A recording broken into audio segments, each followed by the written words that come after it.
ದಾಳಿಯನ್ನ ಮುಂದುವರಿಸ್ತಾ ಇದೆ ಪಾಕಿಸ್ತಾನ. ಹಮಾಸ್ ರೀತಿಯಲ್ಲೇನೆ ವರ್ತಿಸ್ತಾ ಇದೆ. ಅಧಿಕೃತವಾಗಿ ಅಲ್ಲಿರುವಂತಹ ಸೇನೆ ಯಾವ ರೀತಿಯಾಗಿ ವರ್ತಿಸ್ತಾ ಇದೆ ಅಂತಂದ್ರೆ ಹಮಾಸ್ ರೀತಿಯಲ್ಲೇನೆ.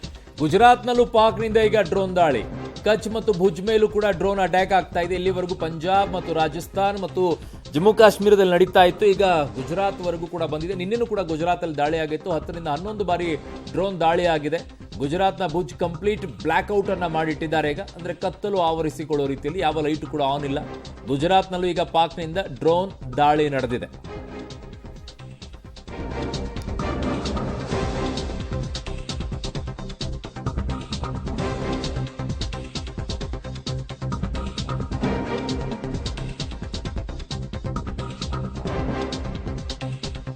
ಈಗ ಪಾಕ್ನಿಂದ ಭಾರತದ ಮೇಲೆ ದಾಳಿ ಆಗ್ತಾನೆ ಇದೆ ಡ್ರೋನ್ ಮೂಲಕವಾಗಿ. ಅದು ಪಂಜಾಬ್, ರಾಜಸ್ಥಾನ, ಜಮ್ಮು ಕಾಶ್ಮೀರ ಮತ್ತು ಗುಜರಾತ್ ಭಾಗಗಳಲ್ಲಿ, ಕಚ್ ಮತ್ತು ಭುಜ್ನಲ್ಲೂ ಕೂಡ ಈಗ ಡ್ರೋನ್ ದಾಳಿ ಆಗಿದೆ. 10ರಿಂದ 11 ಡ್ರೋನ್ ದಾಳಿಯನ್ನು ನಡೆಸಿದಾರಂತೆ.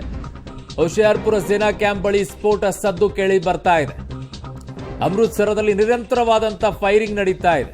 ಅಮೃತ್ಸರದಲ್ಲಿ ಜಮ್ಮುವಿನ ಅಖ್ನೂರ್ನಲ್ಲಿ ಶೆಲ್ ದಾಳಿ ಆಗಿದೆ. ಜಮ್ಮುವಿನ ಅಖ್ನೂರ್ನಲ್ಲಿ ಹೋಶಿಯಾರ್ಪುರ ಸೇನಾ ಕ್ಯಾಂಪ್ ಬಳಿ ಸ್ಫೋಟದ ಸದ್ದು ಕೇಳಿ ಬರ್ತಾ ಇದೆ.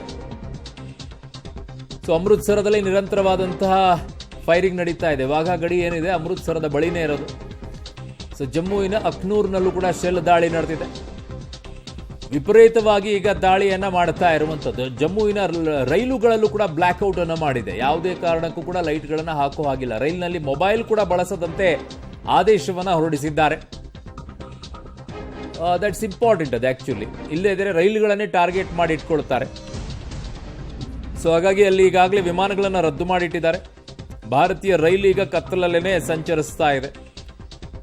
ಹೋಶಿಯಾರ್ಪುರ ಸೇನಾ ಕ್ಯಾಂಪ್ ಬಳಿಯೂ ಕೂಡ ಸ್ಫೋಟದ ಸದ್ದು ಕೇಳಿ ಬರ್ತಾ ಇದೆ. ಪಾಕಿಸ್ತಾನ ಹೇಗೆ ನಡೆದುಕೊಳ್ತಾ ಇದೆ ಅನ್ನುವಂಥದ್ದನ್ನ ನಿಮ್ಗೆ ಹೇಳಬೇಕು. ಈಗ ನಡ್ಕೊಳ್ತಾ ಇರುವಂತ ರೀತಿಯನ್ನ ನೋಡ್ತಾ ಇದ್ರೆ ನೋಡಿ, ಒಂದು ಕಡೆಗೆ ಅದು ನಮ್ಮ ಮೇಲೆ ದಾಳಿ ಮಾಡುವಂತ ಪ್ರಯತ್ನವನ್ನ ಮಾಡ್ತಾ ಇದೆ. ತಾನು ಮಾತ್ರ ಡಿಫೆಂಡಿಂಗ್ ಆಗಿ ಇಟ್ಕೊಳ್ಳುವಂಥದ್ದು. ಅಲ್ಲಿ ಸಾರ್ವಜನಿಕರು ಓಡಾಡುವಂತಹ ವಿಮಾನಗಳನ್ನ ಈಗ ಬಳಕೆ ಮಾಡ್ಕೊಂಡು ಇಟ್ಕೊಂಡಿದ್ದಾರೆ. ಅಂದ್ರೆ ಅವರನ್ನೇ ಅಲ್ಲಿ ಶೀಲ್ಡ್ ಆಗಿ ಬಳಕೆ ಮಾಡ್ಕೊಳ್ತಾ ಇದ್ದಾರೆ ವಿಮಾನ ಹಾರಾಟಗಳನ್ನ. ಆಮೇಲೆ ಟಾರ್ಗೆಟ್ ಮಾಡ್ತಾ ಇರುವಂತದ್ದೇನು, ಭಾರತದಲ್ಲಿ ನಾಗರಿಕರಿರುವಂತ ಜಾಗವನ್ನೇ ಟಾರ್ಗೆಟ್ ಮಾಡ್ಕೊಳ್ತಾ ಇದ್ದಾರೆ. ಬಟ್ ತಾವೇನು ಶೀಲ್ಡ್ ತಗೊಳ್ತಾ ಇದ್ದಾರೆ, ಸಾರ್ವಜನಿಕರ ಶೀಲ್ಡ್ ಅನ್ನ ತಗೊಳ್ತಾ ಇದ್ದಾರೆ. ಅದ್ರ ಅರ್ಥ ಏನು ಅಂತಂದ್ರೆ, ಇನ್ ಬಿಟ್ವೀನ್ ದ ಲೈನ್ ಅರ್ಥ ಮಾಡ್ಕೊಳ್ಬೇಕು ಅಂತಂದ್ರೆ, ಹಮಾಸ್ ಕೂಡ ಇದೇ ರೀತಿಯಾಗಿ ನಡ್ಕೊಳ್ಳುತ್ತಾ ಇದ್ದಿದ್ದು. ಇಸ್ರೇಲ್ ನಮ್ಮ ಆಸ್ಪತ್ರೆ ಮೇಲೆ ದಾಳಿ ಮಾಡ್ತು, ಬಟ್ ಆಸ್ಪತ್ರೆಯ ಕೆಳಗಡೆಗೆ ಉಗ್ರರು ನೆಲೆಯನ್ನ ಕಂಡುಕೊಂಡಿದ್ರು ಅನ್ನೋದನ್ನ ಅದು ಹೇಳಲ್ಲ. ಹಮಾಸ್ ಹೇಳ್ತಾ ಇದ್ದಿದ್ದೇನು, ನಮ್ಮ ಮಕ್ಕಳ ಮೇಲೆ ದಾಳಿಯನ್ನ ಮಾಡಿದೆ, ಇಸ್ರೇಲ್ ಅಮಾನವೀಯವಾಗಿ ನಡ್ಕೊಳ್ತಾ ಇದೆ, ನಮ್ಮ ನಾಗರಿಕರು ಸಾಯ್ತಾ ಇದ್ದಾರೆ, ನಮ್ಮ ಹೆಣ್ಣು ಮಕ್ಕಳು ಸಾಯ್ತಾ ಇದ್ದಾರೆ, ನಮ್ಮ ಧರ್ಮದ ಯಾವ್ಯಾವುದು ಸ್ಥಾನಗಳಿವೆ ಅವುಗಳನ್ನೆಲ್ಲ ಟಾರ್ಗೆಟ್ ಮಾಡಿದ್ದಾರೆ, ಧಾರ್ಮಿಕ ಸಂಸ್ಥೆಗಳ ಮೇಲೆ, ಧಾರ್ಮಿಕ ಸ್ಥಳಗಳ ಮೇಲೆ ದಾಳಿಯನ್ನ ಮಾಡಿ. ಇದು ಹಮಾಸ್ ಹೇಳ್ಕೊಳ್ತಾ ಇದ್ದಿದ್ದು. ಅದಕ್ಕೆ ನಮ್ಮ ದೇಶದಲ್ಲಿ ನಿಂತ್ಕೊಂಡ್ಬಿಟ್ಟು ಹಮಾಸ್ ಪರವಾಗಿ ಘೋಷಣೆಯನ್ನ ಕೂಗಿದಂಥವರು ಇದ್ರು ನಮ್ಮಲ್ಲಿ. ಆದರೆ ಆ ಹಮಾಸ್ಗಳು ಮಾಡಿದ್ದೇನು, ಅದೇ ಆಸ್ಪತ್ರೆ ಕೆಳಗಡೆಗೆ ಶೆಲ್ಟರ್ನ ತಗೊಳ್ಳೋದು, ಅದೇ ಧಾರ್ಮಿಕ ಸ್ಥಳಗಳ ಕಡೆ ಮನೆಗಳ ಕೆಳಗಡೆಗೆ ಶೆಲ್ಟರ್ನ ತಗೊಳ್ಳುವಂತ ಕೆಲಸವನ್ನ ಮಾಡ್ತಾ ಇದೆ. ಸೇಮ್ ಪಾಕಿಸ್ತಾನ ನಡ್ಕೊಳ್ತಾ ಇರೋದು ಹಾಗೆ. ಈಗ ಉಧಂಪುರ್ನಲ್ಲಿ ಪಾಕ್ ಡ್ರೋನ್ ಅನ್ನ ಉಡೀಸ್ ಮಾಡಲಾಗಿದೆ. ನಿನ್ನೆ ಬಂದಿವೆ ರೀ, ಅಲ್ಲಿಂದ ಕಳಿಸ್ಕೊಟ್ಟಿದೆ ಟರ್ಕಿ. ಎಷ್ಟು ಬೇಕೋ ಅಷ್ಟುಗಳನ್ನ ಕೊಟ್ಟು ಕಳಿಸಿದೆ ನಿನ್ನೆ. ರಜೌರಿ ಜಮ್ಮುವಿನಲ್ಲಿ ಡ್ರೋನ್ ದಾಳಿ ನಡೀತಾ ಇದೆ. ಎಲ್ಲವೂ ಕೂಡ ಟರ್ಕಿಯಿಂದ ಬಂದಿರುವಂತ ಡ್ರೋನ್ಗಳೇ. ಉಧಂಪುರ್ನಲ್ಲಿ ಪಾಕ್ ಡ್ರೋನ್ ಉಡೀಸ್ ಆಗಿದೆ. ಆ ಟರ್ಕಿಗೆ ಕಷ್ಟದ ಸಂದರ್ಭದಲ್ಲಿ ಸಹಾಯ ಮಾಡಬಾರ್ದಾಗಿತ್ತು ನಮ್ಮ ದೇಶ. ಅವಂತಿಪುರ ಮತ್ತು ಪುಲ್ವಾಮಾದಲ್ಲೂ ಕೂಡ ಡ್ರೋನ್ ಉಡೀಸ್ ಆಗಿದೆ. ಕಾಶ್ಮೀರ ಕಣಿವೆ ಸಂಪೂರ್ಣ ಬ್ಲಾಕ್ ಔಟ್ ಆಗಿರುವಂಥದ್ದು. ಪುಲ್ವಾಮಾ ನಿಮಗೆ ಶ್ರೀನಗರದಿಂದ 70-80 ಕಿಲೋಮೀಟರ್ ದೂರದಲ್ಲಿರೋದು. ರಜೌರಿ ಜಮ್ಮುವಿನಲ್ಲಿ ಡ್ರೋನ್ ದಾಳಿ ನಡೆದಿರೋದು. ಉಧಂಪುರ್ನಲ್ಲಿ ಪಾಕ್ ಡ್ರೋನ್ ಅನ್ನ ಉಡೀಸ್ ಮಾಡಲಾಗಿದೆ. ಇನ್ ಡಿಟೇಲ್ ಆಗಿ ಬರ್ತಾ ಹೋಗುತ್ತೆ ಇನ್ನು ಎಲ್ಲೆಲ್ಲಿ ಏನೇನಾಗಿದೆ ಅಂತೇಳಿ. ಬಟ್ ನಿಲ್ಲಿಸೋ ಲಕ್ಷಣಗಳಂತೂ ಪಾಕಿಸ್ತಾನದ ಕಾಣ್ತಾ ಇಲ್ಲ. ಕಾಶ್ಮೀರ ಕಣಿವೆ ಸಂಪೂರ್ಣವಾಗಿ ಈಗ ಬ್ಲಾಕ್ ಔಟ್ ಆಗಿದೆ, ಕತ್ತಲಲ್ಲಿ ಇದೆ. ರಜೌರಿ ಜಮ್ಮುವಿನಲ್ಲಿ ಡ್ರೋನ್ ದಾಳಿ ನಡೀತಾ ಇದೆ, ನಿರಂತರವಾಗಿ ನಡೀತಾ ಇದೆ.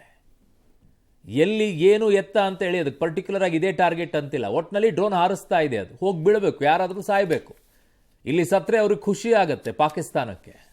ಆದರೆ ತಾನು ಹೇಳ್ಕೊಳ್ಳೋದೇನು ಅಂತಂದ್ರೆ, ಅಮಾಯಕರು ಬೆಳಗ್ಗೆ ಆದ ತಕ್ಷಣ ಅಲ್ಲಿರುವಂಥ ಸಂಸದರು ಕಣ್ಣೀರು ಹಾಕ್ಕೊಂಡು ಗೊಳೋ ಅನ್ಕೊಂಡು ಅವರು ಪ್ರಧಾನಿಯನ್ನ ಹೇಡಿ ಅಂತ ಬೈಕೊಂಡು ನರಿ ಅಂತ ಬೈಕೊಂಡೆಲ್ಲ ಓಡಾಡ್ತಾರೆ. ಆದರೆ ರಾತ್ರಿ ಆಗ್ತಾ ಇದ್ದಂತೆಯೇ ಇಂಕ್ಷಲ್ ದಾಳಿಯನ್ನು ಮಾಡ್ಕೊಂಡು ಕೂತ್ಕೊಳ್ತಾರೆ, ಡ್ರೋನ್ಗಳನ್ನು ಬಿಡ್ತಾ ಇರ್ತಾರೆ. ಇದನ್ನ ನಂಬೋದಾದ್ರೂ ಹೇಗೆ? ಹಾಗಾಗಿನೇ ನಂಬಿಕಸ್ಥ ದೇಶ ಅದಲ್ಲ, ಕಂತ್ರಿ ದೇಶ. ಅದಕ್ಕೆ ಯಾಕೆ ಹೇಳೋದು ಪಾಕಿಸ್ತಾನದಕ್ಕೆ? ಇದೇ ಕಾರಣಕ್ಕೋಸ್ಕರನೇ, ಅವ್ರು ನಡ್ಕೊಳ್ಳುವಂಥ ರೀತಿಗೆ. ಮತ್ತೆ ನರಿ ಬುದ್ಧಿ ತೋರಿಸಿದ ಪಾಕಿಸ್ತಾನ ಅಂತ ನಮ್ಮವ್ರು ಹಾಕ್ತಾ ಇದ್ರು ಅಲ್ಲಿ. ಮತ್ತೆ ನರಿ ಬುದ್ಧಿ ಅಲ್ಲ, ಅಲ್ಲಿರುವಂಥ ಸಂಸದನೇ ಅವರ ಪ್ರಧಾನಿಯನ್ನ ನರಿಗೆ ಹೋಲಿಕೆಯನ್ನ ಮಾಡಿದ ನಂತರ ಇನ್ನೇನು ಹೇಳೋದಿದೆ? ಬಿಲದಲ್ಲಿ ಅಡುಗೆ ಕುಳಿತುಕೊಳ್ಳುವಂಥ ಇಲಿ ಅದು.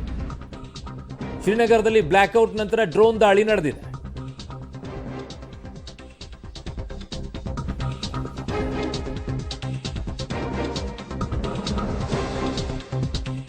ಶ್ರೀನಗರದಲ್ಲಿ ಬ್ಲ್ಯಾಕ್ಔಟ್ ನಂತರ ಡ್ರೋನ್ ದಾಳಿಯನ್ನ ನಡೆಸಲಾಗಿದೆ. ಉರಿ ಪೂಂಚ್ ಜಮ್ಮುವಿನಲ್ಲಿ ಕದನ ವಿರಾಮ ಉಲ್ಲಂಘನೆಯನ್ನ ಮಾಡಲಾಗಿದೆ.